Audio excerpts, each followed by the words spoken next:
तो नमस्कार दोस्तों, आप लोगों के बीच में कॉमेडी स्टार कृष्णा जय का साथ में फीमेल सिंगर खुशी करकर का एक बहुत ही लाजवाब सॉन्ग लेकर आ गए हैं। तो दोस्तों आपको बता दें कि वो ये सॉन्ग जिस सॉन्ग के नाम है मुनी हौका। जी हाँ दोस्तों, एक बार फिर से सुनिए मुनी हौका। इसमें कॉमेडी स्टार कृष्णा जय का बहुत ही लाजवाब और झकास सॉन्ग और साथ में डांस की है नंदनी आर्या। जी हाँ दोस्तों, जो कॉमेडी में हर कृष्णा जय के वीडियो में कॉमेडी का काम करती हैं। तो आप लोग देख सुनते होंगे भी इनका वीडियो कॉमेडी का, जो बहुत ही लाजवाब और बेहतरीन होता है। तो दोस्तों आपको बता दें कि जो व्यक्ति हमारे यूट्यूब चैनल पब्लिक न्यूज़ में पहली बार विजिट किए तो हमारे चैनल को सब्सक्राइब कर ले, साथ ही बेल आइकन पर प्रेस कर ले और लास्ट वीडियो तक बने रहिए।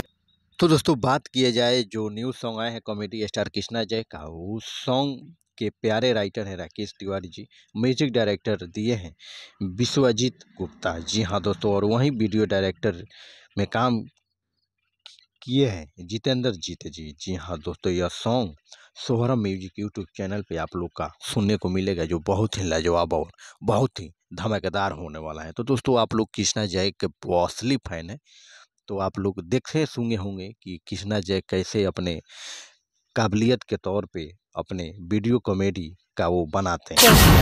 तो दोस्तों देर किस बात की है, वहीं कॉमेडी स्टार कृष्णा जय की जाकर यह न्यू सॉन्ग सुनिए मुनी हौका। जी हाँ दोस्तों, ये सॉन्ग को आनंद लीजिए। आप भी देख सकते हैं किस तरह से इसमें डांसिंग और एक्टिंग कर रहे हैं कृष्णा जय की जी। तो मिलते हैं अगले वीडियो में, तब तक लिए जय माता दी।